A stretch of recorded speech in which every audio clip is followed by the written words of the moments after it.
from literally like 15 years old, I now own a brand called Sephi. She's my baby. Some of the nitty gritty to set up the business. And it was a very difficult environment to be in for me. Like the gold and the glam. About race day TV, I was like, we've got to get on this show. Hello and welcome to the Fra Radio podcast. I'm your host, Nureni van der Scaife, and today we are joined by a very special guest. Today we have one of our very own Fra students, and much like some of you, she has started her very own business. So today we're going to hear all behind the scenes, her goals, and where she wants to take it. So without any further ado, today's guest is Yaz. How are you today, Yaz? Yeah, I'm good. How are you? Good, thank you. So for the audience that hasn't met you yet, and obviously we've had a couple calls before this, can you just tell us a little bit about yourself? Yeah, so my name's Yaz. I'm a student here at the FRA. I've just been a passionate fashion designer, you could say. From literally like 15 years old, I now own a brand called Sephi. She's my baby. And we sell anything from like feminine statement dresses, really honing in on the race day crowd, wedding guest looks, Wimbledon, that whole crowd. And yeah, I'm really excited to tell you about my story. We'll probably go into a bit more detail later on, but it's something I like to do with my guests, just to break the ice and to get the audience knowing your perspective, kind of where you've come from. Can you go through your timeline and give us your best experience or your best lesson that you've learned from every place that you've been at? Oh, okay. Right, so let's start. Started when I was 15. I owned a company. I set up my own business again, but the original form of Sephi was called Ditzy Studios.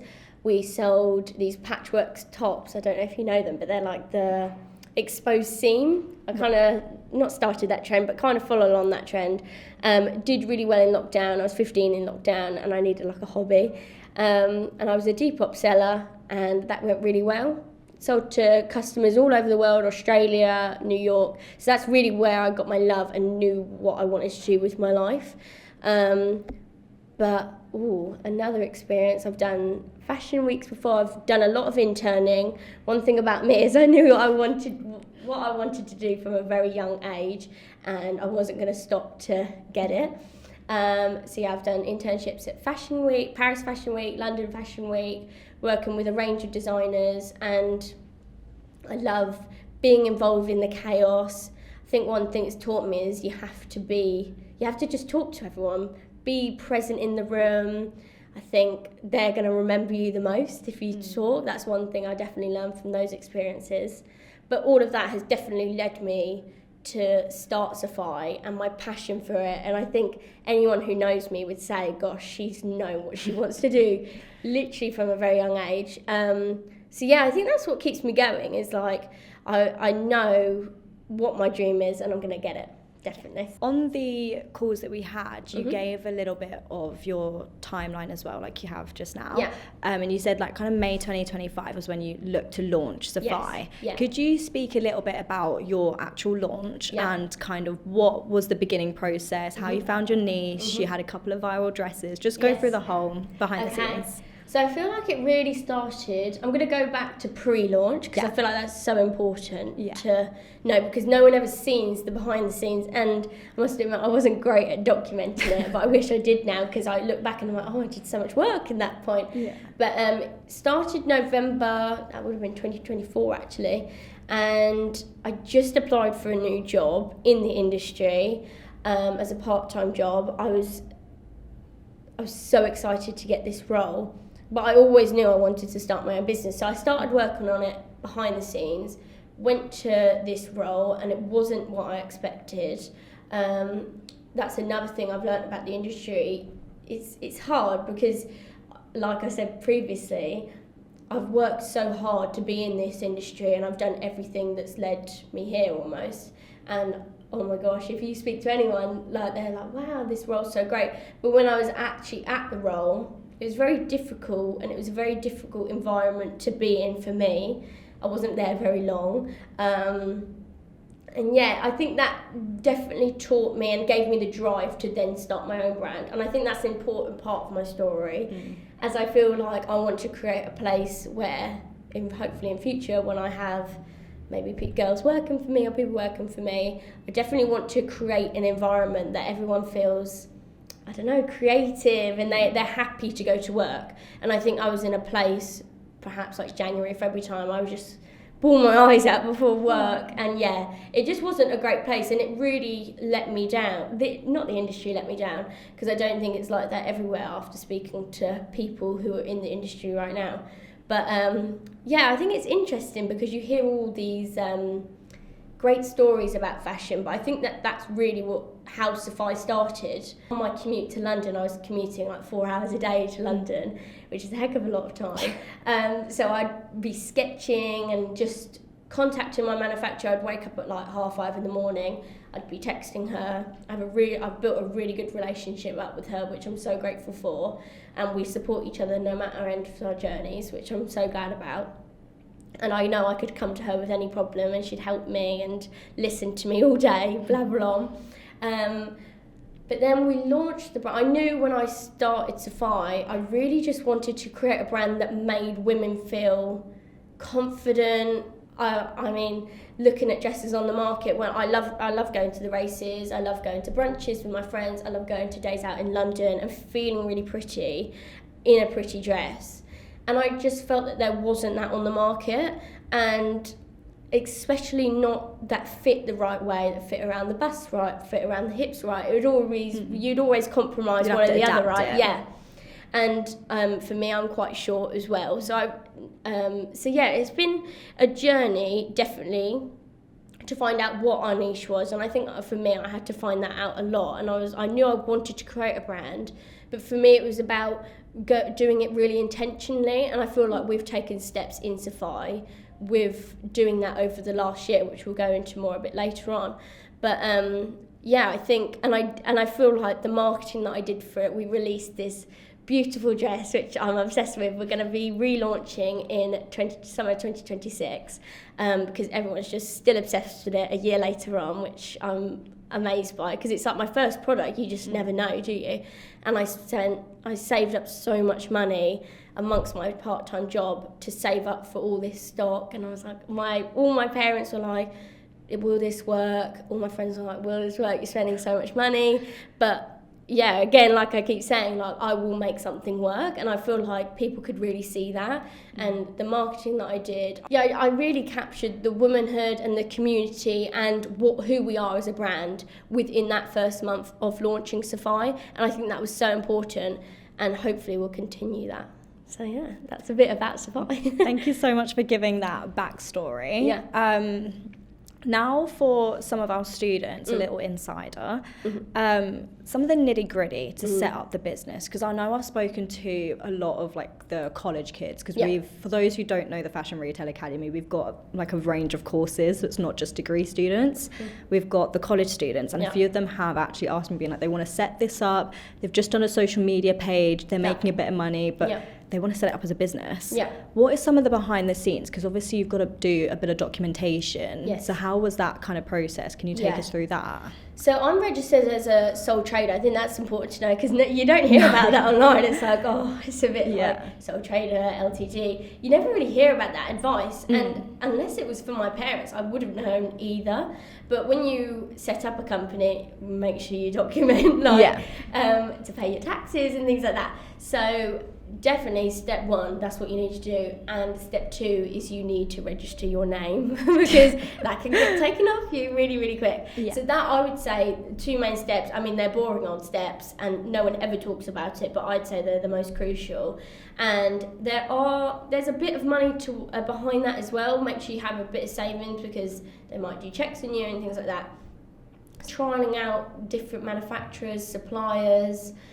You're never going to stick with your first one. A lot of samples from different suppliers, and luckily I found my one, and I hope we are in business together for years, in years and years now. But yeah, it didn't just take me one go, and it does take a lot of research. I think starting a business, people love the lifestyle.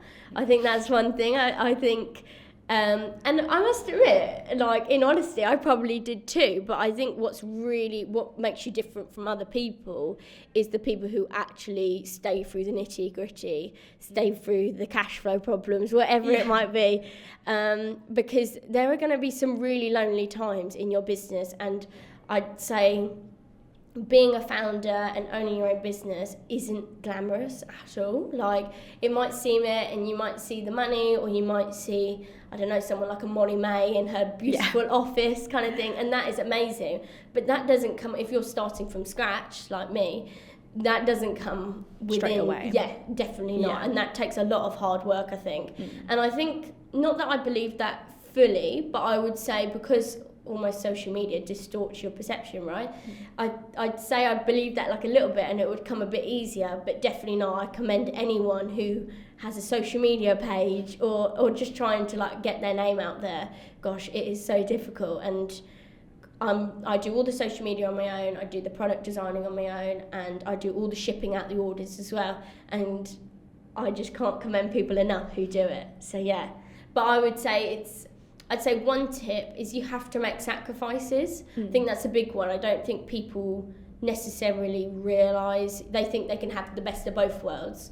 And I've definitely had to sacrifice, even going out with my friends. Like, I'm a 21-year-old girl, and I want to go out. Yeah, I want to go out. And but I haven't been able to, because I would rather you have to almost make sacrifices and say, look, I'm going to put this money that I could go out with and put it back into stock, put it back in. And that has been really hard, don't get me wrong. I haven't stumped on the luxuries either. Like going on holiday, that's a privilege, which I'm very grateful for. But even spending them little moments with your friends, and like even relationships, it definitely does take a toll. And I think people sometimes don't expect that. So that's one thing to keep in mind when you're setting up a business, for sure. It does take a lot of mental work behind the scenes, 100%, so that is definitely 100%. Not something to skip by. So now that we've kind of established the nitty-gritty behind the scenes, what it takes, what you need to be prepared for, those little sacrifices, I thought we could get a little bit vulnerable and talk about some challenges that you could face as a new entrepreneur, not just for like what you face, but it is something that a lot of companies and new companies will kind of face. So if you could like address some of the challenges that you've been going through. Ooh, there I could go on here. Definitely as my first year, we were just talking about it before the podcast, that first year is so crucial, and you will learn so many mistakes. But I've lent into that. I think as a founder, don't be afraid to make a mistake. Don't get me wrong, you can make some expensive ones, and I'll talk about that in a minute. But I think people who get so fixated on perfection and things like that often set themselves up for, not failure, but just ruin expectations, essentially. I think one thing we really struggled with as a business is cash flow. So to set the story, we had a viral dress in summer. It was our Cherie dress that I went on about earlier. And a little bit backstory of how that went viral. We went to the races. I went to the races with my friends, and I was like, if any of you know, it's about Race Day TV. I was like, we've got to get on this show. So we were like following the Race Day TV people around the whole race course until they like finally noticed us, and they were like, oh hey. And that video I think got like 4.5 million views on Facebook and Instagram. So that really set the scene for our brand, and that was our first product, which is insane because I've spent months of work into that product, and I really hoped it would work out. And luckily we sold out of them literally in 2 weeks of launch, which is insane. That's unheard of. Yeah, literally. I was like, what on earth is going on right now? And people still ask for them, and that's why we were launching. But leading to that, it was coming to the end of the season, and I just overbought stock. I think I was a bit too eager. I was a bit too, probably greedy is the word for it. I mean, they're beautiful dresses that I released, and I would release them again anytime. But I think I released them at the end of the season, and that's another good note. think about your product launches, because that matters more than you think. And this year, hopefully, we're going to be on track for good product launch times. Understanding the day and times. Yeah, exactly. And that's another thing about research. You have to research. And sometimes it might just be obvious, oh, you'll release it then, it will sell out here. But you just have to be so prepared in fashion, because anything can come and go so quickly. Sephi is hopefully going to be I would like for it to be almost like a timeless staple brand that you reach for every summer event and things like that. So hopefully we won't go in that cycle, but you just never know as a fashion brand. I bought this stock at the end of probably summer. Yeah, it arrived in about August, so really late in the season. Everyone's gone on their holidays now. So yeah, that was a mistake. And then it was funny because then I did the complete opposite with my autumn-winter stock. I bought it way too early. And no one wanted it because it was September, weather was still lovely, and no one wanted like this suede jacket.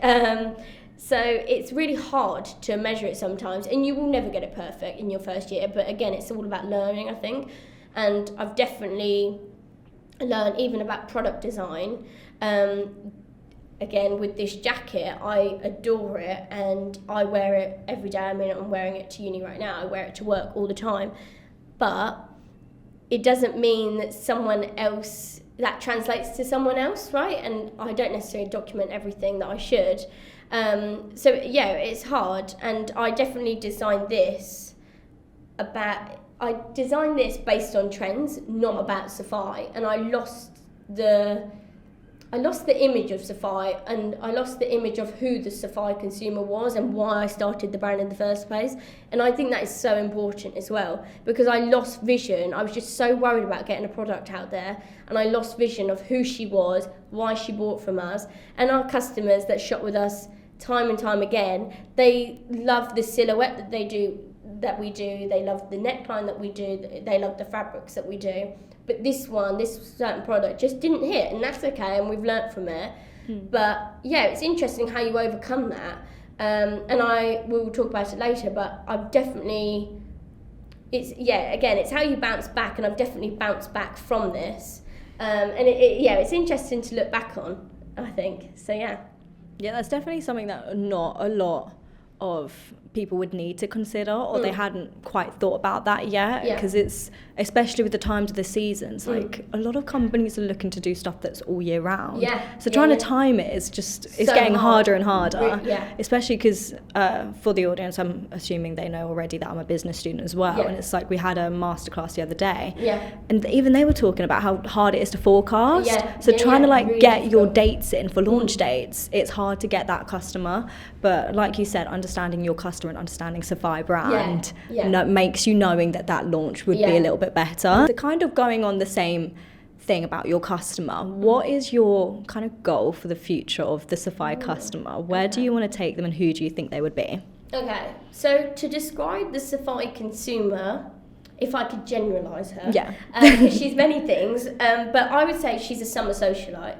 And what I mean by that is she likes eventing. She just loves any event. She's there. She likes to wear a good dress to events in summer. And I would say we really hone in on that summer period as well. I feel like that's where we make most of our sales, and that's where my passion is as a designer as well. And I feel like you can see that in our products, definitely. I love making a summer dress. Our sweet spot is like the 25 to 35-year-old consumer. However, it's really interesting. When I built Sephi, I was like, this is my consumer, this is what she'll look like. And she probably doesn't look anything like that, like to what I put down on a mood board at the start. And I think that's about adapting as well. And the dresses last year that did really well, I had, like 60-year-olds wear them to like 20-year-olds wear them. And that's probably not the consumer that I was probably aiming at all, or not intentionally anyway. And I think, I've adapted to that, and now I've built a community that really love my products and come back for my products every time, and they message me, and it's so lovely to hear. Everyone who puts on a Sephi dress, they're like, wow, like I feel so beautiful in it. Thank you so much for making a beautiful dress. And like even that is why I made Sephi, I think, and to make women, especially I guess that's why I targeted the 60-year-old, 40 to 60-year-old consumer, as I made a flattering dress. I mean, if we're going to go into the structure of the garment, the dress almost had like a stretched back, a sheared back, so it allowed for people to feel comfortable in a cotton summer dress and not be so restrictive. And I think that's another thing that we're going to bring into 2026, is that the design elements in our dresses are made for all women, and that's what we really want to capture, and that's what we really want our Sephi consumer to be, is that someone that just embraces femininity, confidence. They want to be in a statement dress, they want to be a showstopper at the races, but they also can wear it on a day out in London and feel really put together as well. We're really going to focus on community. Hopefully we're going to have a few events in there. We're going to invest in other markets. We're going to expand from the UK. I think that's really interesting, as we had a few girls from Europe by last year, but we'd really like to hone in on just women in general and just empowering women in general, because I think that's, like, you see brands like Odd Muse and Never Fully Dressed, and I aspire to be brands like them, and they make products that fit so well and make women just feel great, and they have such a buzz about their brand. And if I could be any brand, it would literally be them too. 2026, especially with the founder-led content creation, that is something that a lot of people are talking about, especially as a female founder. They love when they want to see the behind the scenes. It's, for most people, it's easy to say, like, I'll start a brand, I want to do this, I'll do that. But then people that actually do it to get past that first month even, they can't do it. So seeing someone else like yourself do it, I know. It's like they're getting in on the action. That's what my friends always say, and they're like, I just want to watch out what you do in a day, and I'm like, why? What little old me is just like trying to work. But I guess people do want to see that, so hopefully you guys can see that. Yeah, because as well, it's like they don't get to see, because I know that we were talking a little bit before the podcast about where you were holding your stock, and what's kind of next, where you're going to put it. And it's funny for the audience, because it's like they won't get past that 1 month stage, or some of them won't get past. We hope that some of them do. And for those that don't, it's like they don't know where they'll keep their stock. They don't get to see all that behind the scenes. Yeah, definitely. So it's a little bit like those. What was that kind of like for you when you were starting out? Yeah, so again, like I said, when I overbought the stock, that was a really big issue for us. It is. Never try and keep stock back. It's only going to make your cash flows worse. And that's something that I've had to have a real hard lesson in, I think. As I thought it would just kind of sell the next season and things like that. But it doesn't. It does work like that, don't get me wrong. But for a small brand, you depend on that money coming in. And, we've had to make things work. And like I said earlier, with bouncing back, a good founder, I believe, always bounces back from her challenge or their challenges.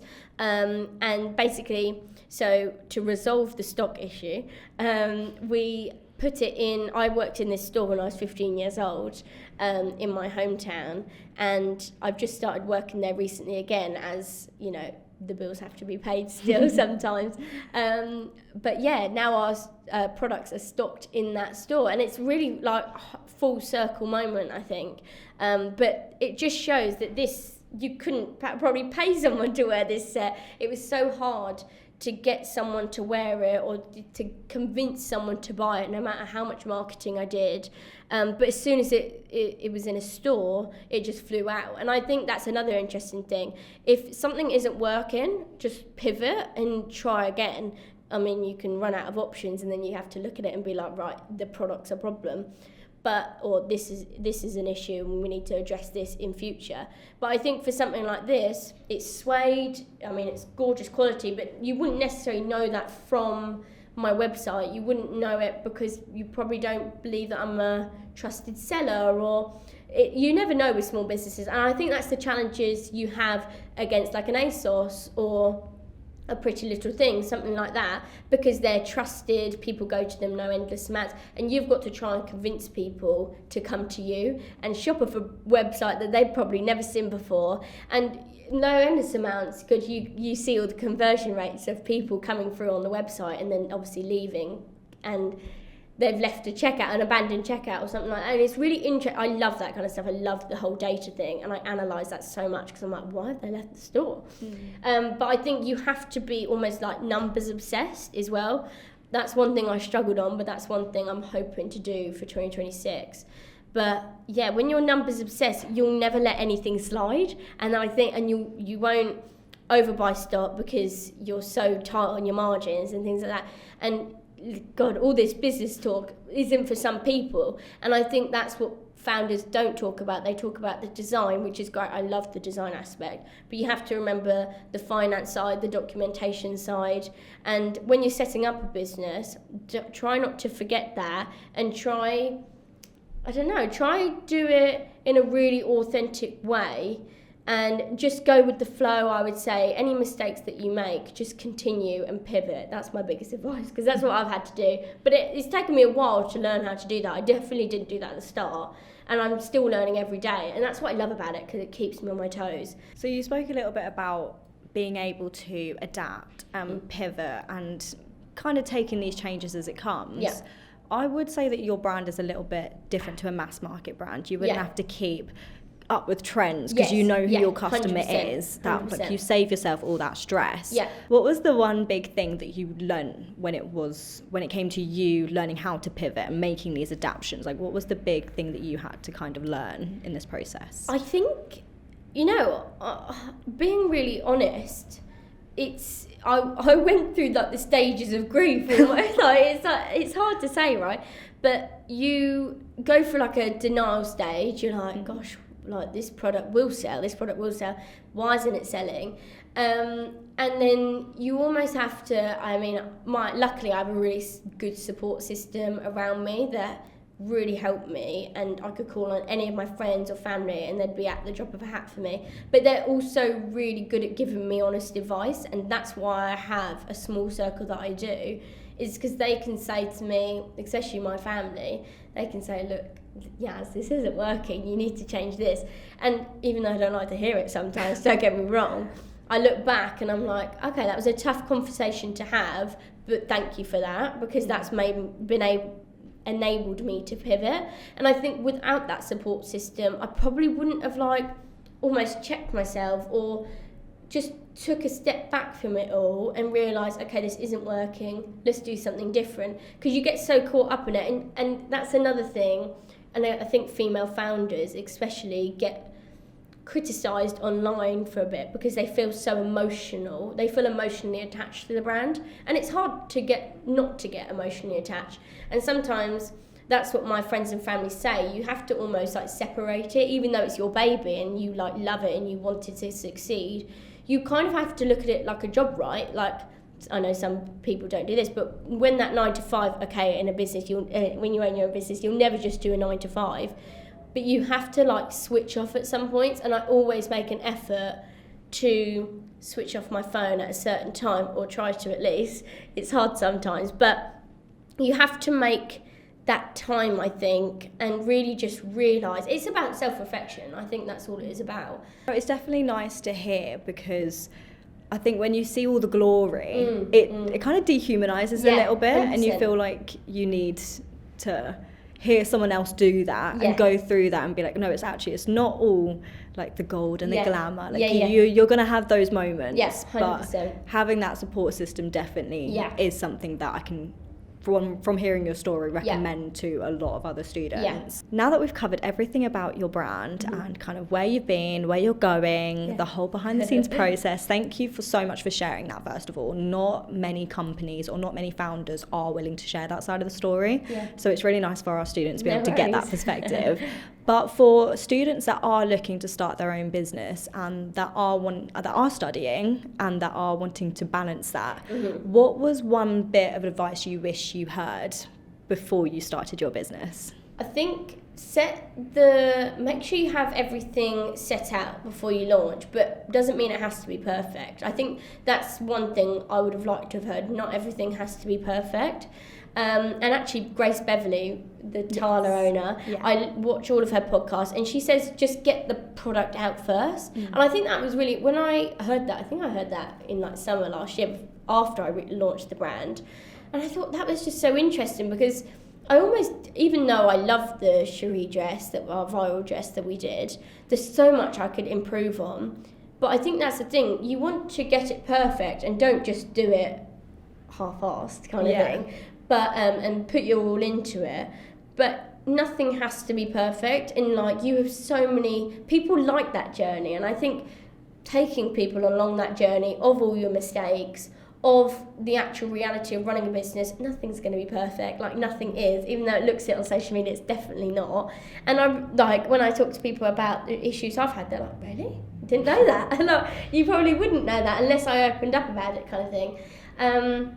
So yeah, I wish I just heard someone say to me that you don't have to put such a pressure on yourself at the start. That pressure will, because the pressure only gets worse, kind of thing. So just have fun. I think that's another thing. You're setting up a brand, that's so fun. Share that moment with your friends, with your family. I made all of my friends be involved in my photo shoots. They probably hate me now. But I look back at those moments, I'm like, wow, like these people and my support system have helped me so much, and I'm so grateful for that.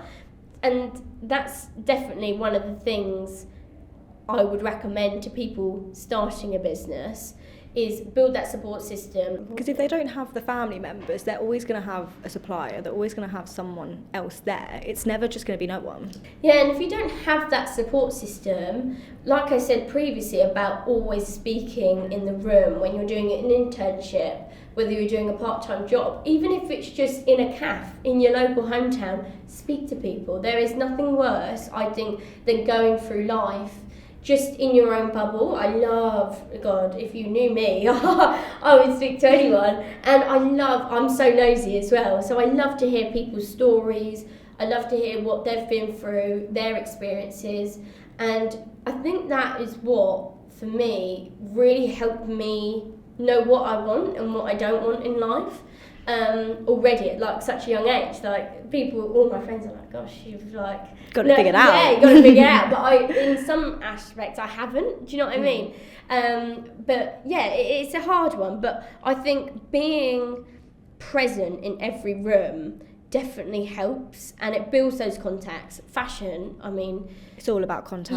Yeah, everyone at the FRA, you've probably heard this. It's not what you know, it's who you know. It is 100%. Yeah. And if you don't know one when you come in, you will know when you come out. Exactly right. And that's the thing. If you sit in the back of the room in a lecture theatre, linking this back to uni, or if you sit in the back of the room not speaking to your tutors, not hearing their experiences, you'll never meet people. And I just think, why go through life without meeting people, hearing people's experiences? I think that's just one of the greatest things, talking to people. I love it. I could do it all day. But I definitely recommend that, starting out a business. Speak to as many people you can. Reached out. I've had so many girls reach out to me, and that's exactly what I would do. Whether it's for jobs, unfortunately, we don't hire anyone at the moment. We're not at that stage. But even just like a piece of advice, I want to do this. What did you do? What steps did you do? And I commend anyone that does that, because that does take guts sometimes, like building that step. And almost you feel a bit intimidated, but God, not at all. I'll always make time for someone who wants advice, who wants to speak, and I'll always be very honest and transparent. You probably a bit too much, but yeah, it's interesting. I think that is my biggest advice: is to just speak to people. Gain industry knowledge first. I mean, I've been kind of in and out of the industry since I was like 17. So I haven't learned hardly as much as I should almost. But I've definitely learned some things, and I've definitely met some cool people in my time. So I think that is my one biggest advice, definitely. And then for businesses, based on your experience, because obviously having a first product be selling out in 2 weeks, going viral, that is beyond the norm. And you had a lot of prep and planning that went into that, obviously. That's a whole year's worth of work, or close to a year's worth of work. So for businesses that are not struggling or wanting to reshift their audience and understand who their customer is, what is one bit of advice based on your journey and Sephi's journey? What's one bit of advice you could give for businesses that are in need of a bit of help? I think it's going back to taking a step back. I think that's another thing that we'll always come back to. But also I think it's about reaching out to other people. It's about if you need a hand, reach out to one of your friends. I think that's another thing as well with businesses, especially, I know everyone's got their own lives and they're so busy, but I've found that especially my friendship group and my friends and my family, they would ride or die for me. And my mum packages loads of orders when I'm not there. For example, on a day like today, she'll be packaging the orders. And all my friends do the photo shoots. And I think that's really important. And I think if you are struggling, just speak to someone, because I know keeping it in and being so stressed all the time did me no good.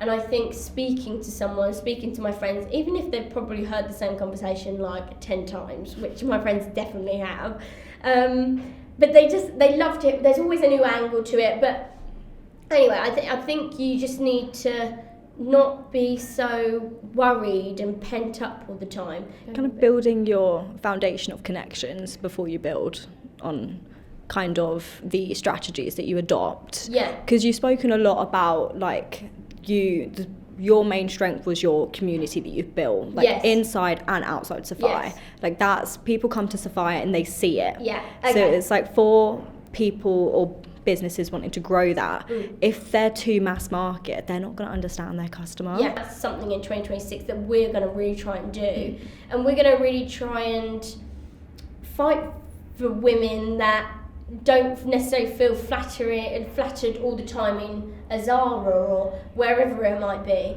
Because you've seen all those TikToks where it's like Zara dresses, they look stunning on the models, but they never fit. Yeah, and for me personally, like, I never shop at Zara, I might occasionally, but it's just because it doesn't hug me in the right places, and it's hard. Sizing as a clothing brand, this is a tip, will always be your hardest thing. To get the quantities right, to get your sizing right compared to other brands, and that will always be your consumer's biggest worry, because it's you probably know, no sizing in any store is the exact same, especially if you go to a Zara. Sometimes you can be a small and then you'll be a large the next day kind of thing, depending on the product. So that is one thing that you're always going to get and have an issue with. So putting them foundations in place, building your community, knowing your consumer, listening to feedback as well. I love when people message me and say, I love the dress, but X and X didn't really fit me right. It didn't really suit me around this way. I love that. Okay, it's sometimes hard pill to swallow, but I think, how can a brand build without their consumers? Because that's who it's built for, right? And I think not listening to their feedback and putting your head in the sand is a direction you don't want to go with your business. Always make sure your community comes first, your consumer comes first. And I think naturally you'll get out of your slump, or naturally you'll get out of these problems, because I think your consumer will resonate with you, especially if you share your journey. Thank you so much for everything that you've shared with us and for taking us behind the scenes of Sephi. It was we always see it from an outside perspective, but it was nice for you and your Sephi audience to get to see your perspective as a founder, because I do feel like that gets lost over time. So we are very grateful to have you on. Thank you for having me on.